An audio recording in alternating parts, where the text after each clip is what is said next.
إن الحمد لله نحمده ونستعينه ونستغفره ونعوذ بالله من شرور أنفسنا ومن سيئات أعمالنا من يهده الله فلا مضل له ومن يضلله فلا هادي له وأشهد أن لا إله إلا الله وحده لا شريك له وأشهد أن محمدًا عبده ورسوله يا أيها الذين آمنوا اتقوا الله حق تقاته ولا تموتن إلا وأنتم مسلمون يا أيها الناس اتقوا ربكم الذي خلقكم من نفس واحدة وخلق منها زوجها وبث منهما رجالا كثيرا ونساء واتقوا الله الذي تساءلون به والأرحام إن الله كان عليكم رقيبا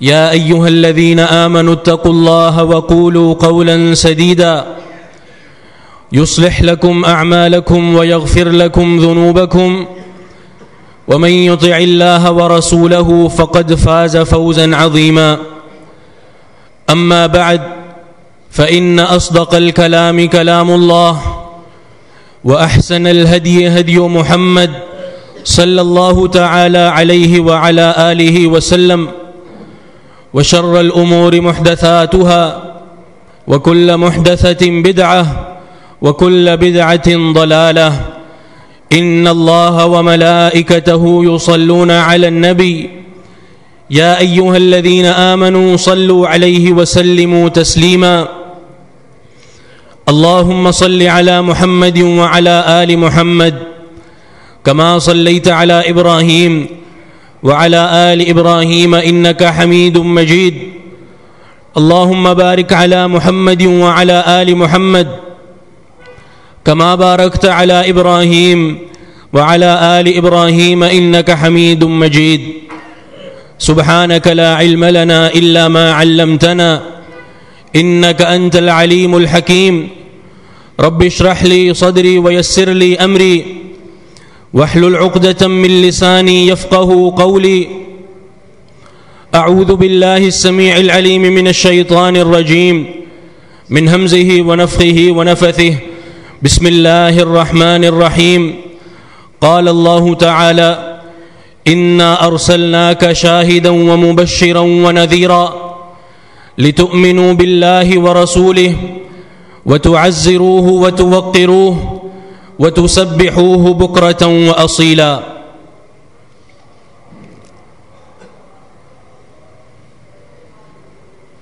یہ آیت کریمہ جو ابھی آپ نے سنی ہے، اس آیت میں اللہ رب العالمین نے نبی کریم صلی اللہ علیہ وسلم کی بعثت کے کچھ مقاصد ذکر کیے ہیں اور کچھ حقوق ذکر کیے ہیں جن کا تعلق اللہ تعالیٰ اور نبی علیہ الصلوۃ والسلام دونوں کے ساتھ ہیں، اور کچھ حقوق صرف اللہ رب العالمین کے ساتھ خاص ہیں، اور کچھ حقوق صرف نبی علیہ الصلوۃ والسلام کے ساتھ خاص ہیں۔ فرمایا انا ارسلناک شاہدا ومبشرا ونذیرا، کہ اللہ کے رسول ہم نے آپ کو رسول بنا کر بھیجا ہے، شاہدن گواہی دینے والا۔ کیا مطلب؟ کہ نبی علیہ الصلوۃ والسلام قیامت کے دن گواہی دیں گے،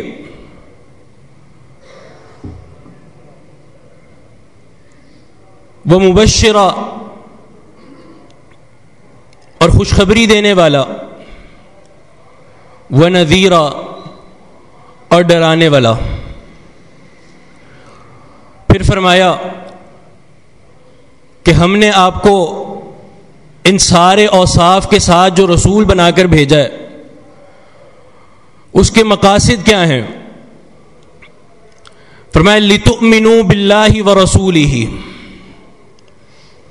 سب سے پہلا حق اور سب سے پہلا مقصد یہ ہے کہ تم اللہ اور اس کے رسول کے ساتھ ایمان لے آؤ۔ یہ پہلا حق وہ ہے جو اللہ رب العالمین اور نبی علیہ الصلوۃ والسلام دونوں کے ساتھ ہے، دونوں پر ایمان۔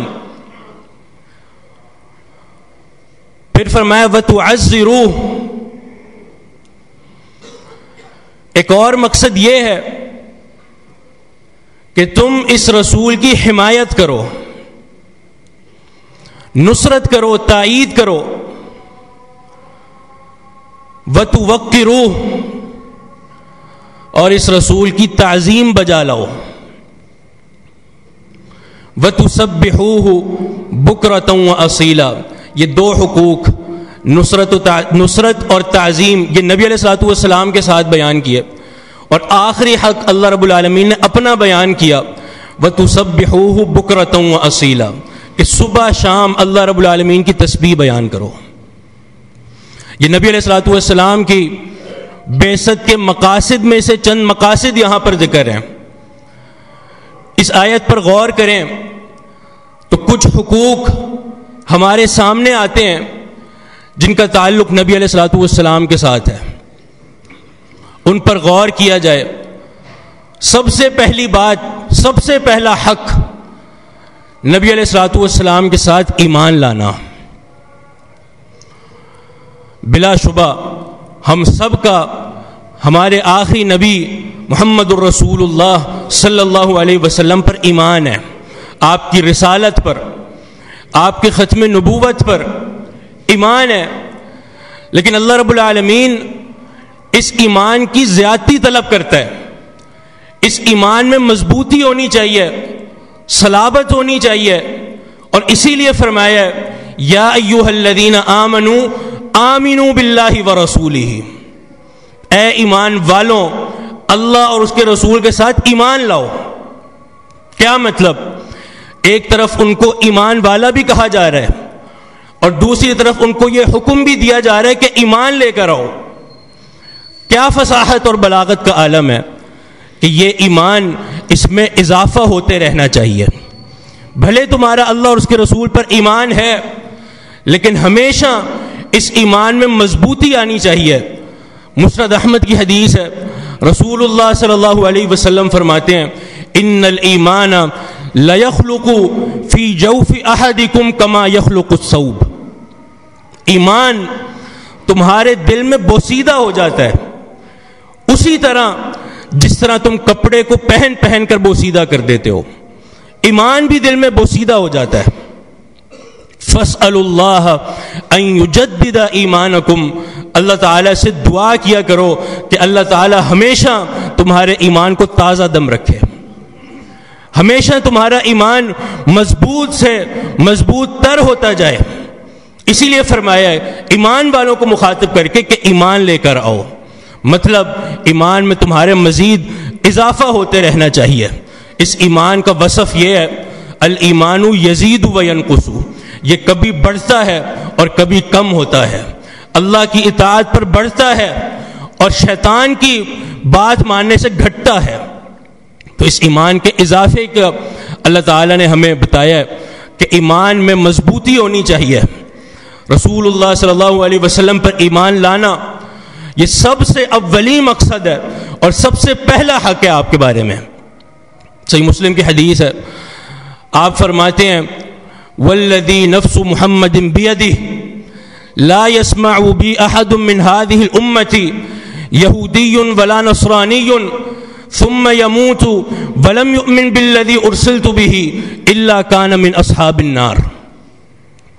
اس ذات کی قسم جس کے ہاتھ میں میری جان ہے، میرے بارے میں اس امت میں کوئی یہودی کوئی عیسائی سن لے میری نبوت کے بارے میں، میری رسالت کے بارے میں سن لے، اس تک میرا پیغام پہنچ جائے، ثم يموت ولم يؤمن بالذی ارسلت به، پھر وہ اس طرح مرے، اس طرح اس کو موت آئے کہ وہ میرے پر ایمان نہ لائے، مجھ پر ایمان نہ لائے، اس طرح مرے تو کیا ہوگا؟ الا کان من اصحاب النار، وہ کوئی بھی ہو، وہ کوئی بھی ہو، وہ جہنمی ہے، وہ کامیاب نہیں ہے۔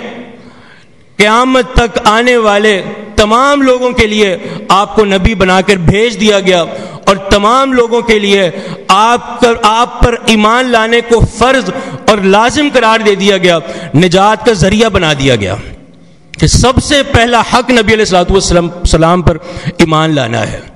ایک حدیث میں تو یوں فرمایا، لو کان موسیٰ وعیسیٰ حیین ما وسعہما الا اتباعی، اگر آج موسیٰ اور عیسیٰ علیہ السلام بھی ہوتے تو ان پر بھی مجھ پر ایمان لانا فرض ہوتا، ان کے لیے بھی ضروری ہوتا کہ وہ مجھ پر ایمان لائیں۔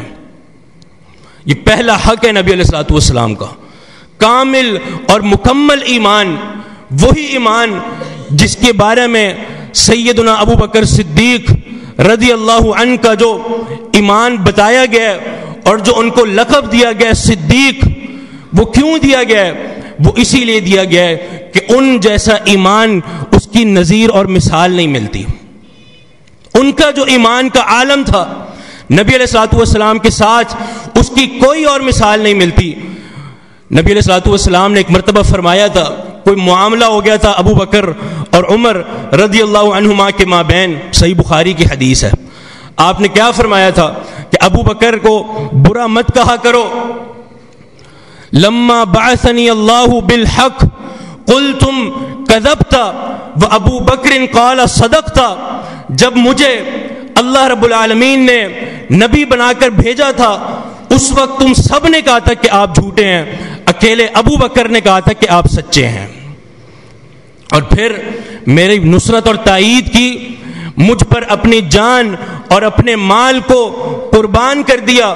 فہل انتم تارکو لی صاحبی، تو کیا تم میرے لیے میرے اس ساتھی کو چھوڑ نہیں سکتے؟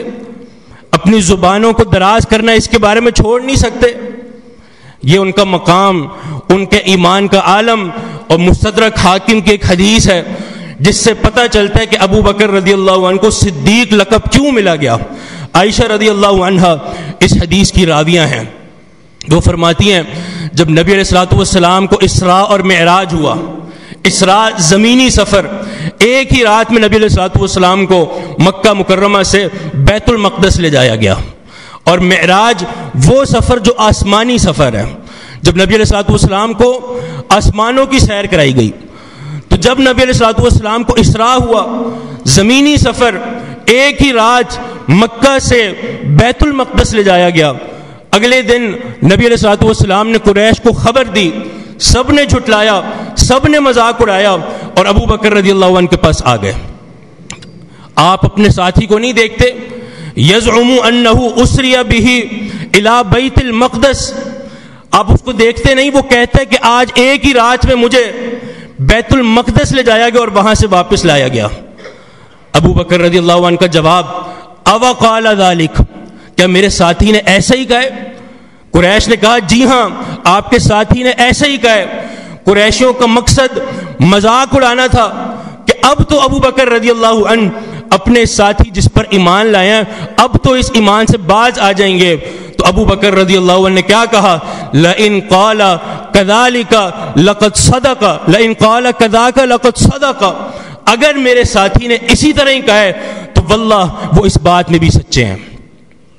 تم اس بات پر تمسخر اور مذاق اڑاتے ہو، اس بات پر تم حیران ہوتے ہو، انی لاصدقہ فیما ہوا ابعد من ذلک، میں تو اپنے نبی اور اپنے ساتھی کی اس سے بھی زیادہ بڑی بات کی تصدیق کرتا ہوں، اس سے بھی بڑی بات، اصدقہ بخبر السماء فی غدوۃ وروحۃ، میں تو اس بات کی تصدیق کرتا ہوں کہ میرے ساتھی پر صبح شام اللہ رب العالمین کا پیغام آتا ہے، میں تو اس بات پر بھی ایمان لاتا ہوں۔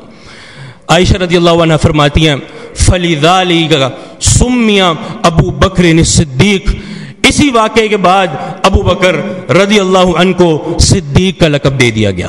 وہ سچے تھے، اپنے نبی اپنے ساتھی کے ساتھ سچے تھے، ایمان میں مضبوط تھے، یہ وہ پہلا حق ہے جو اس آیت کریمہ میں اللہ رب العالمین نے نبی علیہ الصلوۃ والسلام کا بیان فرمایا ہے، ایمان ہو۔ اور یہ بات بھی یاد رہے کہ ایمان اس وقت تک صحیح نہیں ہو سکتا نبی علیہ الصلوۃ والسلام کے ساتھ، اس وقت تک وہ ایمان قابل قبول نہیں ہو سکتا جب تک اس ایمان کے ساتھ ساتھ کچھ اور حقوق بھی نہ ملا لیے جائیں۔ وہ کون سے حقوق ہیں؟ ایک اور حق ہے جس کو ایمان کے ساتھ ملا کر بیان کیا جاتا ہے، اور وہ ہے نبی علیہ الصلوۃ والسلام کے ساتھ بدرجہ اتم محبت کرنا، آپ کے ساتھ محبت کرنا۔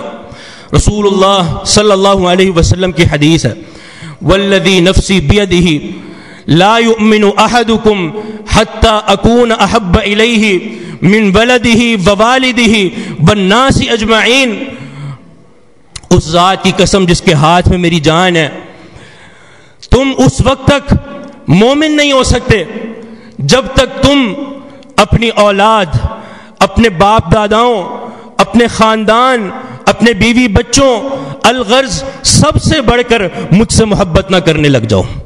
جب تک تمہاری محبت کا یہ عالم نہ ہو جائے اس وقت تک تم مومن نہیں ہو سکتے۔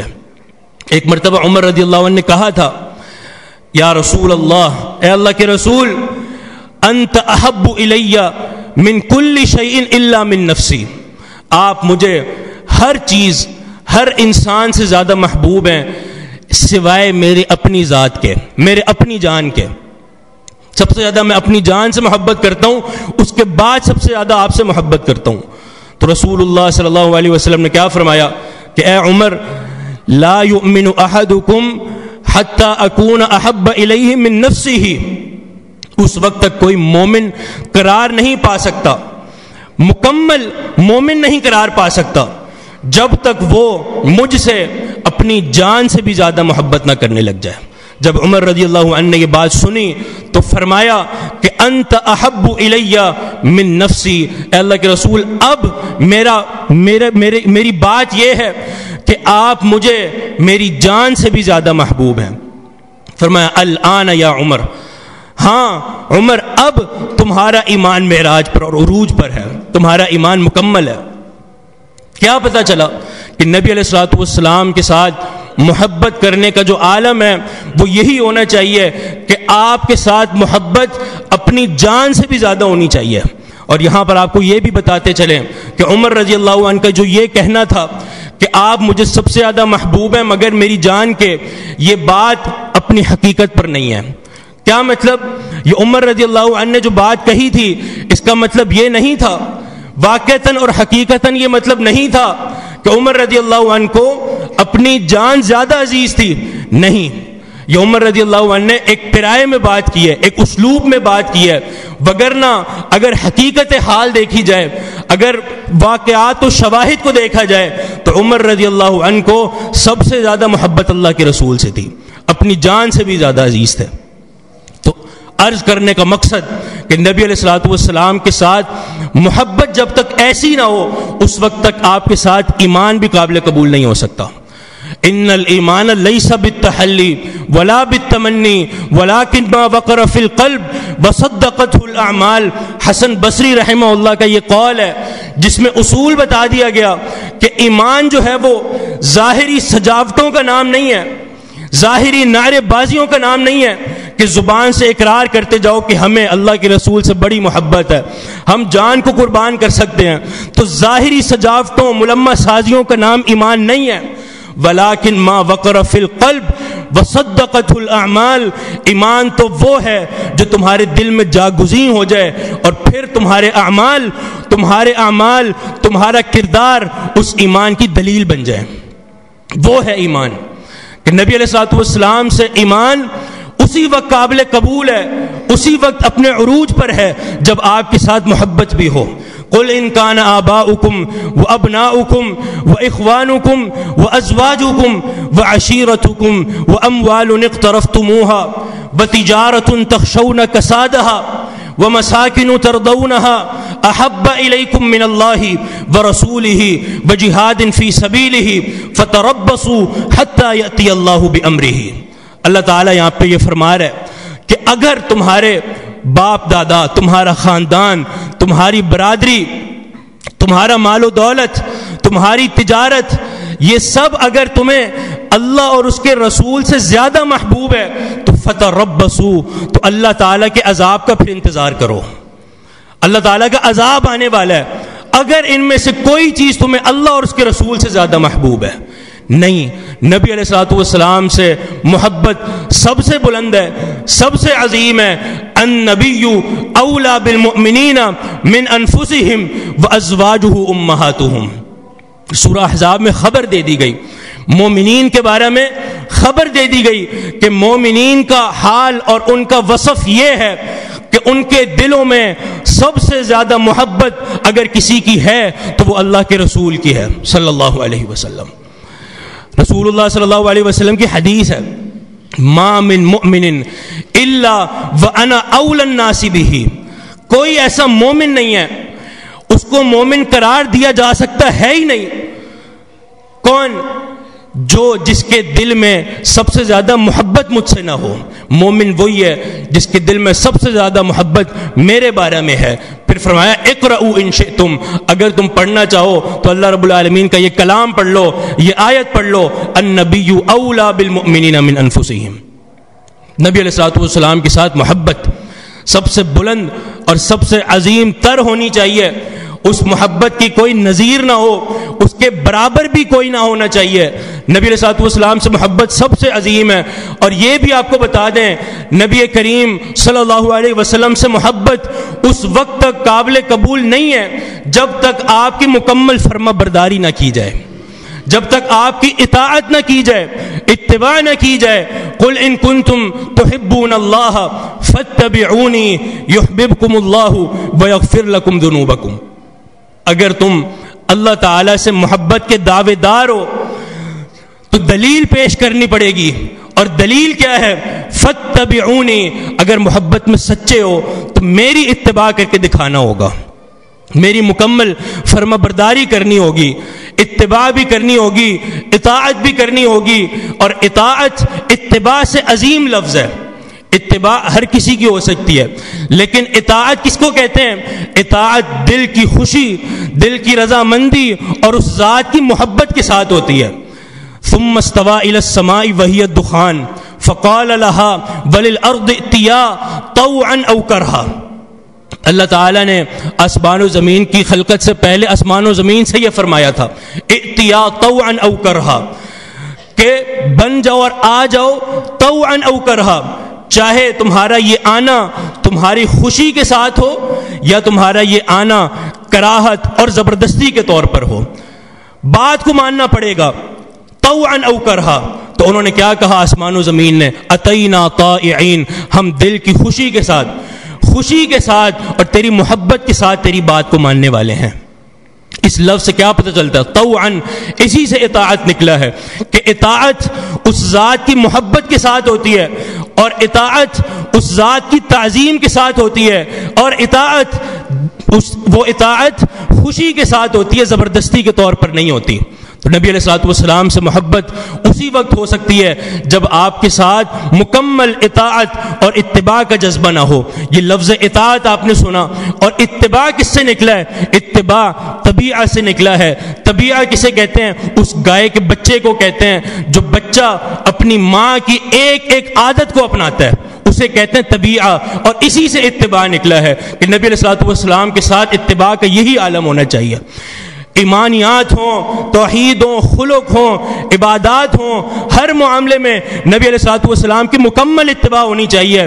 ایک معاملہ جو کیا گیا تھا، ایک معاملہ جو ہوا زبیر بن عوام رضی اللہ عنہ اور ایک اور شخص کے مابین، نہر کے بارے میں ایک معاملہ ہے، دنیاوی معاملہ نہر کے بارے میں، کہ اس دوسرے انصاری نے یہ کہا کہ یہ نہر پہلے میری کھیتی کو سیراب کرے پھر آپ کی کھیتی کی طرف جائے.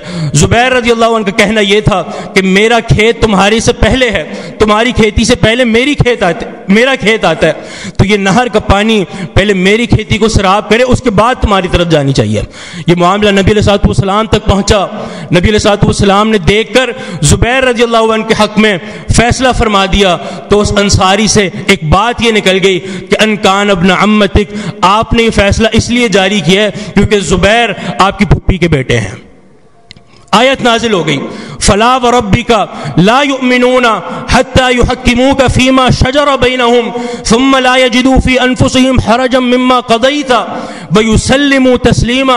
آپ کے رب کی قسم، یہ لوگ اس وقت تک مومن ہو ہی نہیں سکتے جب تک اپنے ہر معاملے میں اللہ کے رسول کو فیصل نہ تسلیم کر لیں، اپنے ہر معاملے کا فیصلہ اللہ کے رسول سے کروائیں۔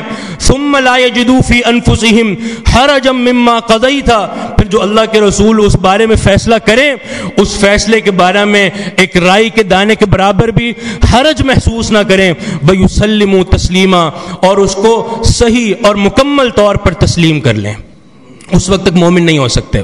یہ ذکر کرنے کا مقصد یہ ہے کہ یہ معاملہ کوئی دینی تعلق سے نہیں تھا، یہ ایک معاملات کے طور پر تھا، کاروبار یا معاملات کے طور پر تھا، دنیاوی شؤون سے اس کا تعلق ہے، لیکن اس میں بھی جو ہمیں حکم دیا گیا ہے کہ اگر اس بارے میں بھی اللہ کے رسول صلی اللہ علیہ وسلم کا حکم آ جائے تو اس حکم کو ماننا پڑے گا، اس فیصلے کو ماننا پڑے گا، چاہے اس کا تعلق کسی سے بھی ہو۔ نبی علیہ الصلوۃ والسلام کی مکمل اتباع، آپ کی فرما برداری، یہی اس ایمان اور اس محبت کی دلیل بن سکتے ہیں۔ تعصی الہ، اور ایک روایت کے مطابق تعصی الرسول وانت تزعم حبہ ھذا لعمری فی القیاس شنیع ان کنت صادقا لاطعتہ ان المحب لمن یحب مطیع۔ یہ ایک عربی شاعر کا شعر ہے، اصول اس نے بتا دیا کہ ایک طرف تم رسول صلی اللہ علیہ وسلم کی نافرمانی کرو اور دوسری طرف آپ سے محبت کا دعویٰ بھی کرو، تو ھذا لعمری فی القیاس شنیع، بڑی ہی شنیع اور قبیح بات تم نے کہی ہے، یہ بڑی بدترین بات ہے۔ کیوں؟ ان المحب لمن یحب مطیع، اگر تم اپنے محبت میں سچے ہوتے تو تم رسول کی مکمل فرما برداری کرتے۔ کیوں؟ کیونکہ محبت کرنے والا اپنے محبوب کا مطیع و فرما بردار ہوتا ہے، اس کی ہر بات کو اپناتا ہے۔ اگر تم محبت کا عالم دیکھنا چاہو، اس کا لیول دیکھنا چاہو، تو اپنی اتباع کا عالم دیکھ لو کہ کتنی اتباع تمہارے دل میں نبی علیہ الصلوۃ والسلام کے ساتھ ہے۔ تو نبی علیہ الصلوۃ والسلام کے ساتھ محبت یہ اسی وقت قابل قبول ہو سکتی ہے جب آپ کی فرما برداری اور آپ کی اتباع ہو، اور محبت یہ اسی وقت، ایمان نبی علیہ الصلوۃ والسلام کے ساتھ اسی وقت قابل قبول ہو سکتا ہے جب آپ کے ساتھ صحیح معنوں میں محبت نہ کی جائے۔ یہ سب چیزیں لازم ملزوم ہیں۔ لِتُؤْمِنُوا بِاللَّهِ وَرَسُولِهِ، پہلا حق کہ اللہ اور اس کے رسول پر ایمان لانا۔ آگے کیا فرمایا؟ وَتُعَزِّرُوهُ، کہ اس رسول کی حمایت کرنی ہے، مدد کرنی ہے، نصرت کرنی ہے۔ مدد کس طرح ہو سکتی ہے؟ دوسرے مقام پہ فرمایا فالذین آمنوا بہ وعزروہ ونصروہ واتبعوا النور الذی انزل معہ اولئک هم المفلحون۔ کامیاب ہونے والے لوگوں کے بارے میں بتایا گیا کہ وہ کون ہیں؟ وہی لوگ ہیں آمنوا بہ وعزروہ، جو اس رسول پر ایمان لائیں اور ایمان لانے کے بعد وعزروہ ونصروہ، اس رسول کی حمایت کریں اور اس کی مدد کریں۔ یہ دو الفاظ ایک ساتھ بیان کیے گئے، وعزروہ ونصروہ۔ ایک لفظ ہے نصروہ، جس کا مطلب ہے مدد کرنا، نصرت کرنا، تائید کرنا، اور اس سے زیادہ ابلغ لفظ، زیادہ بلیغ لفظ وعزروہ۔ وعزروہ تعزیر سے نکلا ہے، اور تعزیر کسے کہتے ہیں؟ النصرۃ مع التعظیم۔ تعزیر میں نصرت بھی ہوتی ہے، مدد بھی ہوتی ہے، اور اس ذات کے لیے تعظیم بھی ہوتی ہے۔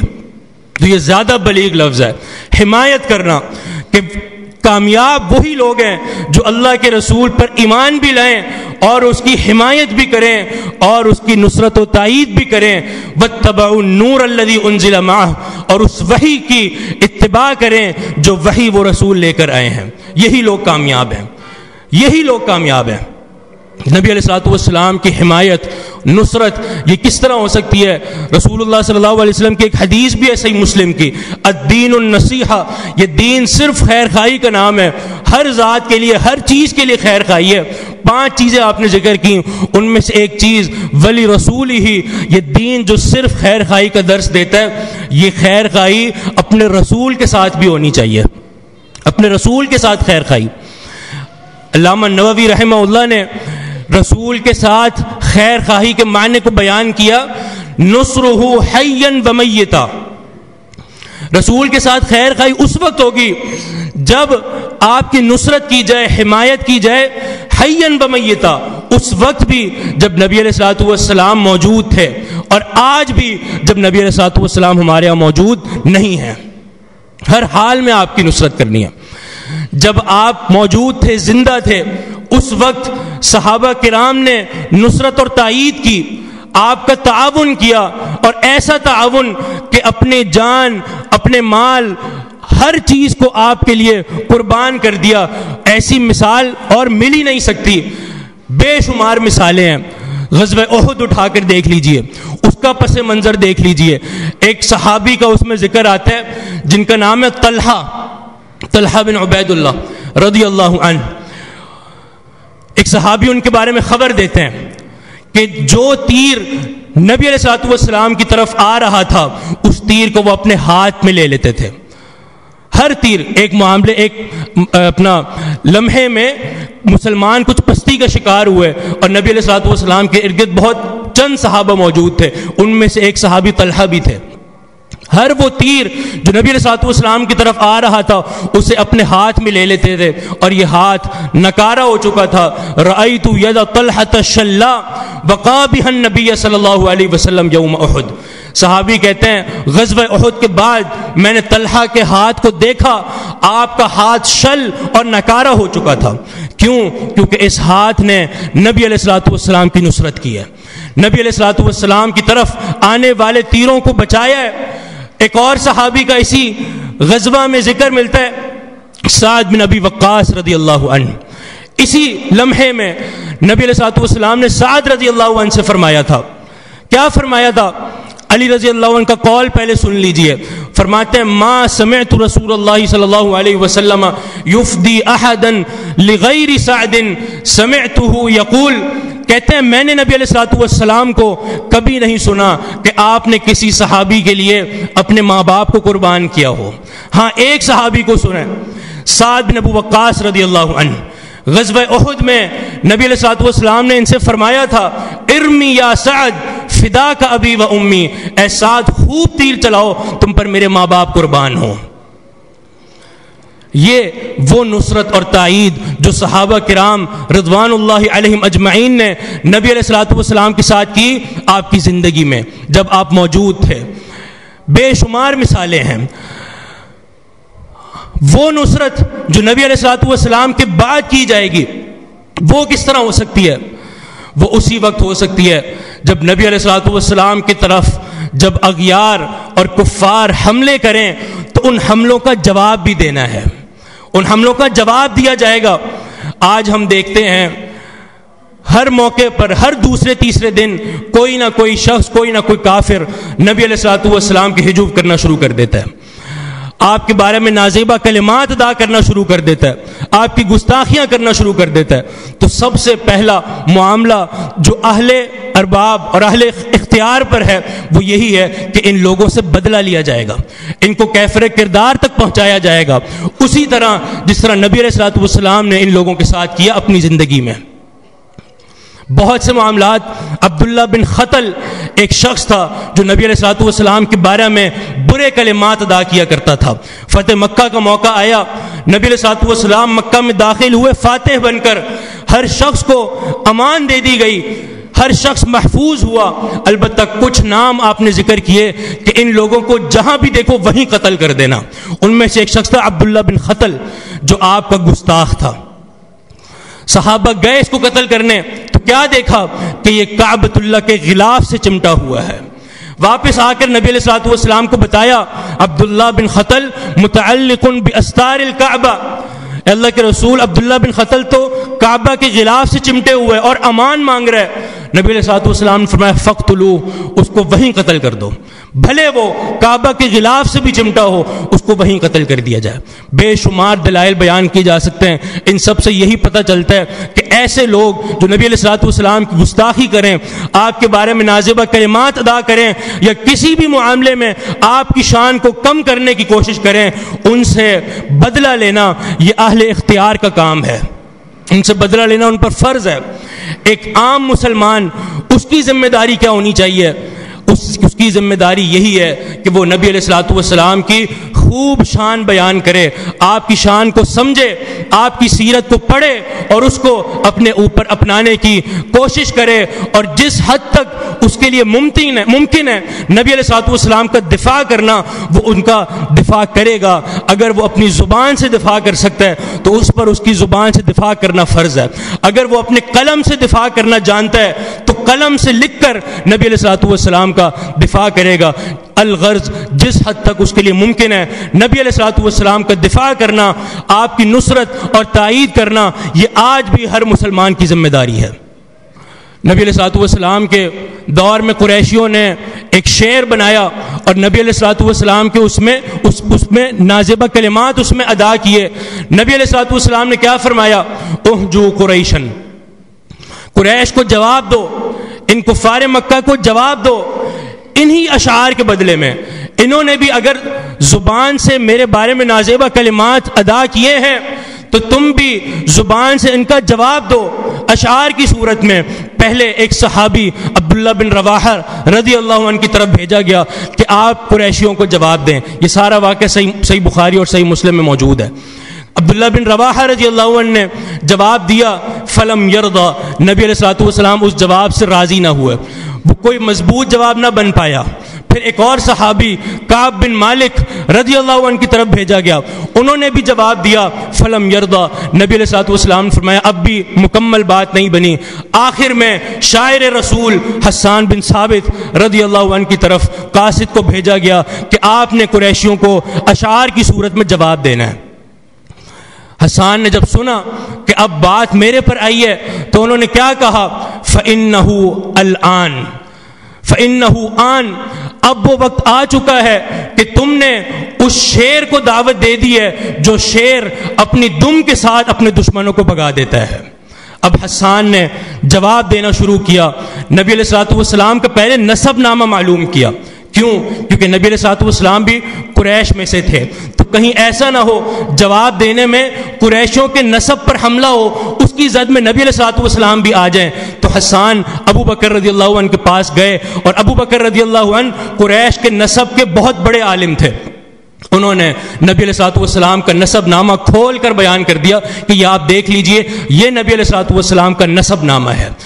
نبی علیہ الصلوۃ والسلام کا نسب نامہ سنا، واپس نبی علیہ الصلوۃ والسلام کے پاس آئے اور کیا فرمایا؟ لَأَسُولَنَّكَ مِنْهُمْ كَمَا تُسَلُّ الشَّعْرَةُ مِنَ الْعَجِينِ، میں آپ کو قریشیوں سے اسی طرح نکال دوں گا اپنے اشعار سے جس طرح آٹے میں سے بال کو نکال دیا جاتا ہے، اس طرح آپ کو نکال دوں گا۔ لَأَفْرِيَنَّهُمْ بِلِسَانِي فَرْيَ الْأَدِيمِ، اور میں ان کو اپنی زبان سے اسی طرح کاٹوں گا جس طرح گوشت کو کاٹا جاتا ہے چھری کے ساتھ۔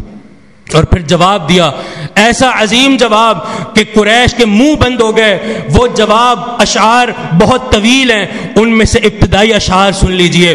فرماتے ہیں، حجوت محمدن فعجبت عنہ وفی ذلک عند الرب الجزاء، حجوت محمدن برا حنیفا رسول اللہ شیمته الوفاء، فإن ابی ووالدہ وعرضی لعرض محمد منکم بقاء۔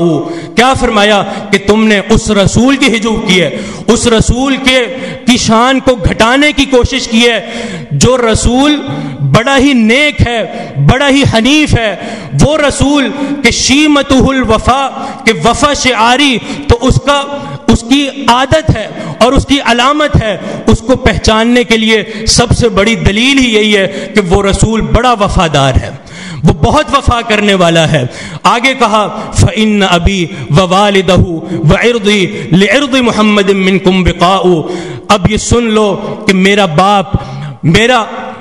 باپ اور میرے باپ کا باپ، میری اولاد، میرا نسب اور میرا پورا خاندان محمد الرسول اللہ صلی اللہ علیہ وسلم کی عزت پر قربان ہو جائے گا۔ یہ جواب دیا قریشیوں کو، طویل جواب ہے۔ نبی علیہ الصلوۃ والسلام نے جب سنا تو کیا فرمایا کہ شفا وشتفا، کہ حسان کے جواب سے مسلمانوں کے دلوں کو ٹھنڈک محسوس ہوئی ہے اور کفار کی عزت کو تباہ اور بربادی مل گئی۔ ایسا جواب دیا۔ عرض کرنے کا مقصد نبی علیہ الصلوۃ والسلام کا دفاع زبان کے ذریعے بھی کیا جا سکتا ہے، زبان کے ذریعے سے بھی کیا جا سکتا ہے، قلم کے ذریعے سے بھی کیا جا سکتا ہے۔ اور آج اگر اغیار ہر موقع پر آپ دیکھتے ہیں کہ نبی علیہ الصلوۃ والسلام پر وار کرنے کی کوشش کرتے ہیں، تو ہماری ذمہ داری یہ ہے کہ جہاں تک ہو سکے ہم ان کو جواب دینے میں آپ کی شان کو بیان کریں، آپ کی شان کو بیان کریں۔ انہی حسان رضی اللہ عنہ کا وہ بڑا مشہور شعر بھی یاد آ گیا، فرمایا کرتے تھے وَأَحْسَنَ مِنْكَ لَمْ تَرَ قَطُّ عَيْنِي وَأَجْمَلَ مِنْكَ لَمْ تَلِدِ النِّسَاءُ خُلِقْتَ مُبَرَّأً مِنْ كُلِّ عَيْبٍ كَأَنَّكَ قَدْ خُلِقْتَ كَمَا تَشَاءُ۔ آپ سے زیادہ حسین و جمیل کسی آنکھ نے دیکھا ہی نہیں، اور آپ سے زیادہ خوبصورت کسی ماں نے جنا ہی نہیں۔ خلقت مبرأ من کل عیب، آپ پیدا کیے گئے ہیں ہر عیب سے پاک۔ کأنک خلقت کما تشاء، اور مثال دے کر سمجھایا کہ آپ پیدا ہوئے اس طرح کہ گویا کہ اپنی چاہت کے مطابق پیدا کیے گئے ہیں، اپنی چاہت کے مطابق پیدا کیے گئے ہیں۔ یوں لگتا ہے آپ کو دیکھ کر کہ آپ ہر عیب سے اس طرح پاک ہیں۔ مضت الدہور وما اتینا بمثلہ ولقد ادا فعجزنا عن نظرائہ۔ زمانے بیت گئے، صدیاں بیت گئیں، لیکن نبی کریم صلی اللہ علیہ وسلم جیسا حسین و جمیل پیدا ہی نہ ہو سکا۔ اور جب آپ پیدا ہوئے تو ماؤں نے کہا فعجزنا عن نظرائہ، اب قیامت کی دیواروں تک ایسا حسین و جمیل پیدا ہو ہی نہیں سکتا۔ یہ شان ہے نبی علیہ الصلوۃ والسلام کی، جو آج ہماری ذمہ داری ہے اس کو سنیں، اس کو سمجھیں، آپ کی سیرت کو پڑھیں، مطالعہ کریں اور لوگوں تک عیاں کریں، بیان کریں۔ اس دور کی بہت بڑی ضرورت ہے یہ۔ نبی علیہ الصلوۃ والسلام کی حدیث ہے، معراج کے موقع پر آپ نے فرمایا تھا یوسف علیہ الصلوۃ والسلام کو میں نے دیکھا، کیا فرمایا؟ فَإِنَّهُ أُوتِيَ شَطْرَ الْحُسْنِ، یوسف علیہ الصلوۃ والسلام کو دنیا کا آدھا حسن دے دیا گیا، آدھا حسن دنیا کا ایک طرف اور دنیا کا دوسرا آدھا حسن یوسف علیہ الصلوۃ والسلام کو دیا گیا ہے۔ یہاں پر علماء نے یہ بحث کی ہے کہ اگر دیکھا جائے تو یوسف علیہ الصلوۃ والسلام کی خوبصورتی کی بڑی عظیم مثال دی گئی ہے، آیت میں بھی موجود ہے کہ قطعن ایدیہن وقلن حاشا للہ ما ھذا بشرا، کہ ان عورتوں نے ان کو دیکھتے ہوئے انگلیاں کاٹ دیں اور کہا کہ یہ تو فرشتہ ہے، انسان اتنا خوبصورت نہیں ہو سکتا، اتنے حسین و جمیل۔ تو علماء نے اس حدیث پر بحث کی ہے کہ نبی علیہ الصلوۃ والسلام کئی خوبصورت تھے، بہت زیادہ خوبصورت تھے، اور دوسری طرف یوسف علیہ الصلوۃ والسلام کے بارے میں بتایا گیا کہ دنیا کا آدھا حسن ان کو دیا گیا۔ پھر فرماتے ہیں کہ اگر یوسف علیہ الصلوۃ والسلام کو دنیا کا آدھا حسن دیا گیا ہے تو نبی علیہ الصلوۃ والسلام کے حسن کا عالم یہ ہے کہ آپ کو دنیا کا پورا حسن دیا گیا ہے۔ یہ آپ کے حسن و جمال کی کیفیت ہے۔ جابر بن سمرہ رضی اللہ عنہ کہتے ہیں میں مدینہ داخل ہوا، مسجد نبی میں نے نبی علیہ الصلوۃ والسلام کو دیکھا، وعلیہ حلۃ حمراء، آپ سرخ چادر زیب تن کیے ہوئے تھے، سرخ چادر، ایسا سرخ جس میں سرخ بھی ہو اور بھی کوئی رنگ شامل ہو، تو ایسی حسین چادر آپ نے پہنی ہوئی تھی۔ میں نے نبی علیہ الصلوۃ والسلام کو دیکھا اور بتایا کہ وہ رات 14ویں کی رات تھی، یعنی چاند بھی پورا تھا، پورا چاند تھا۔ کہتے ہیں میں ایک نظر چاند کی طرف دیکھتا اور ایک نظر نبی علیہ الصلوۃ والسلام کی طرف دیکھتا کہ ان دونوں میں سے زیادہ خوبصورت کون لگ رہا ہے۔ تو کیا فرمایا؟ فَلَهُ أَحْسَنُ عِنْدِي مِنَ الْقَمَرِ، بالآخر میں یہ کہہ اٹھا کہ نبی علیہ الصلوۃ والسلام چاند سے بھی زیادہ خوبصورت ہیں۔ یہ آپ کے حسن و جمال کی وہ مثالیں ہیں جو صحابہ کرام نے بیان کیے ہیں۔ ابو ہریرہ رضی اللہ عنہ کا بیان کہ میں نے نبی علیہ الصلوۃ والسلام سے زیادہ حسین و جمیل نہیں دیکھا، کأن الشمس تجری فی وجہہ، نبی علیہ الصلوۃ والسلام کے چہرے کو جب میں دیکھتا تو مجھے یوں لگتا کہ آج سورج آسمان کے افق اور کنارے چھوڑ کر نبی علیہ الصلوۃ والسلام کے چہرے میں مزین ہو چکا ہے. اتنا حسین و جمیل نبی علیہ الصلوۃ والسلام کو بنایا گیا تھا. اس سے کیا پتہ چلتا ہے کہ اتنا خوبصورت انسان یہ کوئی عام انسان نہیں ہو سکتا. یہ اللہ کے رسول ہیں, یہ وہ قاصد ہیں جو پیغام لے کر آئے مخلوق کی طرف تاکہ مخلوق کو خالق کے ساتھ ملا دیا جائے. یہ رسول کا ہی اتنا بلند مقام ہو سکتا ہے, کسی اور کو نہیں مل سکتا. یہ سب بیان کرنے کا مقصد یہی ہے کہ نبی علیہ الصلوۃ والسلام کی سیرت کا مطالعہ کیا جائے, آپ کے حسن و جمال کو بھی بیان کیا جائے, اور آپ کی سیرت جو ہر قسم کے عیب سے پاک ہے اس کو بھی پڑھا جائے اور لوگوں تک پہنچایا بھی جائے. یہ نبی علیہ الصلوۃ والسلام کا حق یہاں پر بیان کیا گیا. وَتُعَزِّرُوا, یہ نبی علیہ الصلوۃ والسلام کی نصرت اور تائید کرنی ہے. آگے کیا فرمایا, آخری حق بیان کرتا ہوں جو اس آیت میں مذکور ہے. وَتُوَقِّرُوا, کہ نبی علیہ الصلوۃ والسلام کی توقیر کرنی ہے, آپ کے ادب کو بجا لانا ہے, آپ کا صحیح ادب پہچاننا ہے. یہ صحیح ادب صحابہ کرام نے پہچانا اور بیان بھی کیا. آج ہماری بھی ذمہ داری ہے کہ نبی علیہ الصلوۃ والسلام کے ادب کو پہچانیں. وہ ادب کسی طرح بھی ہو سکتا ہے, وہ نبی علیہ الصلوۃ والسلام کی احادیث کے تعلق سے بھی ہو سکتا ہے. آپ کی احادیث کا ادب ہمارے دلوں میں جتنا ہوگا وہی ادب نبی علیہ الصلوۃ والسلام کی ذات کا ہوگا. اس کو اس مثال سے سمجھیے, اگر نبی علیہ الصلوۃ والسلام ہمارے پاس موجود ہوتے اور آپ کو خاص کر کے کوئی حکم دیتے کہ تم ایسا کرو, تو کیا ہمارا یہ عالم ہوتا کہ ہم آپ کی اس معاملے میں نافرمانی کرتے؟ نہیں, ہم اس بات کو ضرور مانتے چاہے ہمیں جو کچھ کرنا پڑتا. لیکن جب یہی بات نبی علیہ الصلوۃ والسلام نے اپنی حدیث میں بیان فرما دی ہے تو اس وقت بھی ہماری یہی ذمہ داری ہے کہ اس کو اسی طرح قبول کیا جائے کہ گویا نبی علیہ الصلوۃ والسلام ہمارے سامنے موجود ہے اور ہمیں حکم دے رہے ہیں. نبی علیہ الصلوۃ والسلام کی احادیث کا ادب, یا ایھا الذین آمنوا لا ترفعوا اصواتکم فوق صوت النبی ولا تجہروا لہ بالقول کجہر بعضکم لبعض. اے ایمان والوں, اپنی آوازوں کو نبی علیہ الصلوۃ والسلام کی آواز سے بلند نہ کیا کرو, اور جس طرح تم اپنے بھائیوں سے, عام لوگوں سے گفتگو کرتے ہو, اس طرح کی عام گفتگو نبی علیہ الصلوۃ والسلام سے نہ کیا کرو. یہ ادب سکھایا جا رہا ہے لوگوں کو. نبی علیہ الصلوۃ والسلام کی وفات کے بعد بھی اس آیت پر عمل کیا جائے گا. قاضی فضیل بن عیاض رحمہ اللہ فرماتے ہیں کہ اس آیت پر عمل اس وقت کیا جائے گا جب نبی علیہ الصلوۃ والسلام کی احادیث کو ہم سنیں تو احادیث کو سنتے ہوئے خاموش ہو جائیں. نبی علیہ الصلوۃ والسلام کی جب حدیث چل رہی ہو تو اس حدیث کو سنتے ہوئے خاموش ہو جایا جائے. یہی وہ ادب ہے جو اس آیت میں بیان ہے. ان حدیثوں کو سنا بھی جائے اور ان حدیثوں پر عمل بھی کیا جائے. یہی وہ ادب ہے جو اس آیت میں بیان ہے اور جس کا صحیح معنی قاضی فضیل بن عیاض رحمہ اللہ نے اجاگر کیا ہے. الغرض وتوقروہ, نبی علیہ الصلوۃ والسلام کی تعظیم اور آپ کا ادب بجا لانا, یہ بھی نبی علیہ الصلوۃ والسلام کی بعثت کے مقاصد میں سے ایک عظیم مقصد ہے. اللہ رب العالمین سے دعا ہے کہ اس آیت میں جتنے بھی مقاصد بیان کیے گئے ہیں ان کو سمجھنے کی توفیق عطا فرمائے, ان پر عمل پیرا ہونے کی توفیق عطا فرمائے. اقول قولی ھذا واستغفر اللہ لی ولکم وآخر دعوانا ان الحمد للہ رب العالمین.